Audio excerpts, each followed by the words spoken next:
Joe, it's Susan. Hey, ladies. Hey, we went to go get our ghost equipment. We can't find it. Like, our case is gone. I don't know what would have happened to it. No. You don't? Well, okay. So we're in Vermont. Vermont? What's Yeah. going on in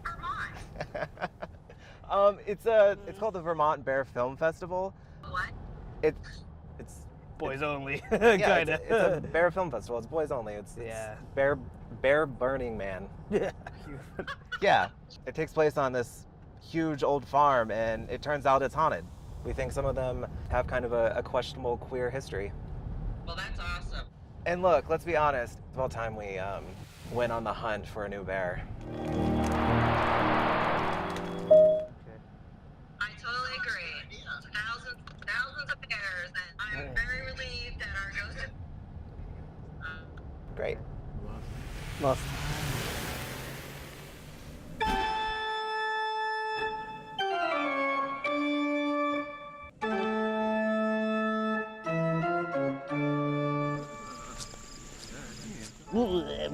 Naked people.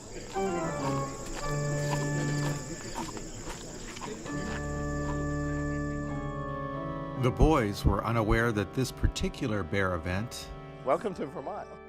is clothing optional. There is an animal kingdom of subcultures in the gay world. The otters, the cubs, the pups, wolves, chickens, giraffes, bulls, manatees, and of course, the pigs. My personal favorite. But where do bears fit into this big gay Noah's Ark?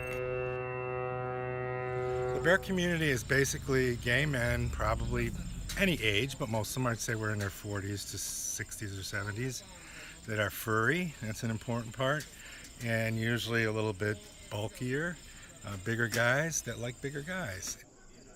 Human bears don't roam naked as a rule, but the freedom they show on this particular weekend is part of their creed to not be overly body conscious, a resistance to male body shaming that started this subculture of the queer community in the 1970s.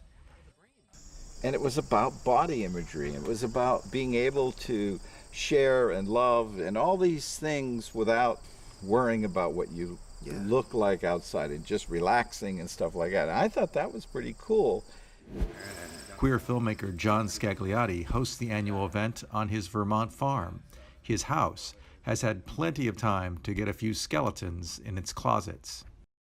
This is a very old house, as you can imagine. It started around 1780, and we realized that this place had a really kind of amazing history in terms of the kinds of people who started living here, and that they were very similar to us. One is a farmer from the early 1900s. They called him the old bachelor, and the old bachelor is code for an unmarried man, kind of living alone, most likely gay. Priel was his name. He started like a still in the backyard. A still to make liquor. Michael Yao, who helps run the annual weekend, has the backstory. And the stories are that he had parties every Saturday for the young bachelors in the area to come and buy his moonshine, hang out and drink with him. This has been like a party house for a long time because Priel was in right at the turn of the century. But today, Priel haunts the grounds and especially the old house. Priel is a little more out there about, he'll climb up on the bed or he'll open the bathroom door while you're taking a bath. And it's one of those old-timey latches, so you can hear it when it snicks up. And then the door starts creaking open. No. He's not aggressive, he's just like mischievous maybe, right? I think he's sexual, and he likes to pat men on the ass. I mean, lots of women were in that bathtub. The door no woman ever came down saying, "Ooh, somebody opened the door." And that was one of the things that Priel might be doing just as a kind of A prank prank. with some added benefits for him. Well, maybe an added benefit for him. He probably enjoyed it. He thought it was fun. Paranormal activity also takes place in this room. The big, what we call the long room, where, you know, we assume Mother Honeywell was living in there.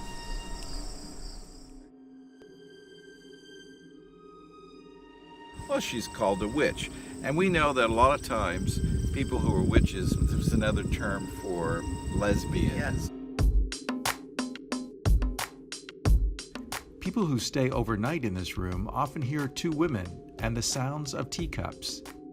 People said, oh, Mother Honeywell has friends over and she's having tea parties.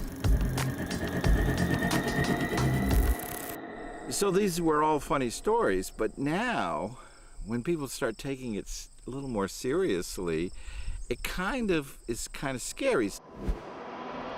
The team has two strong leads, so they decide to organize an investigation for the bears.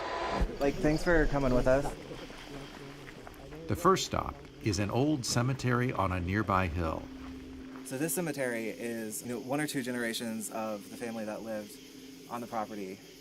Like, there's just this continuous coming together of family in one place. Friel, he created kind of a community for himself with the gentlemen from around town, and where we are in the present day is a group of guys coming together to enjoy a weekend together. That chosen family is what Queer Ghost Hunters is about, making sure that the stories from the past get remembered. The queer pages from the history books have been torn out and deleted. The summer night is hot and humid. The cicadas and crickets seem to know that the ghost hunters are here, and almost as soon as they begin talking to spirits, the spirits talk back. Whomever you are you someone that is buried here? Okay. They said yes, they were buried here. Did you identify as a male?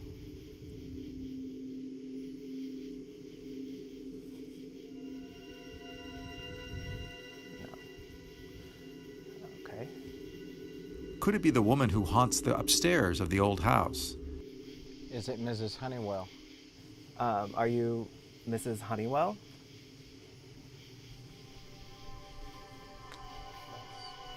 Yes.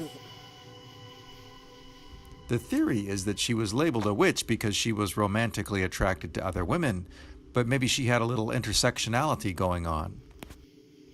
Were you actually a witch?